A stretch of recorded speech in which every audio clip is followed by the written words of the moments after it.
आगे बढ़ेंगे और गजा की ताज़ा तरीन सूरत हाल की बात करें तो गजा में इसराइली फ़ौज के रिहायशी इलाकों और अस्पतालों पर वहशियाना हमलों का सिलसिला जारी है। अल अमल अस्पताल पर फायरिंग और गोलाबारी से एक खातून समेत मुतादिद फ़लस्तीनी शहीद, जबकि गुज़िश्ता 24 घंटों में सेहोनी हमलों में मज़ीद 114 से ज़ायद फ़लस्तीनी शहीद हो चुके हैं।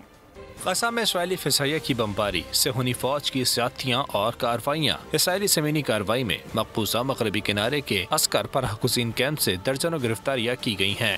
बैतुल अलहम से 3 फ़लस्तीनी नौजवानों को गिरफ्तार किया गया। कलकीलिया और जनीन कैंपों से भी 3 अफराद कैदी बना लिए गए। इसराइली फ़ौज समंदरी पानी को पंपिंग मशीनों से खींचकर हमास की सुरंगों को भरने लगा। समंदरी पानी भरने से सेरे ज़मीन नीचे पाने के ज़ख़ायर मुतासर होने लगे। इसराइल से मिलने वाली 100 नामालूम फ़लस्तीनियों की लाशों को इज्तिमाई कब्रों में दफन कर दिया गया। गजा में फ़लस्तीनी भूख के मारे बेहाल हैं।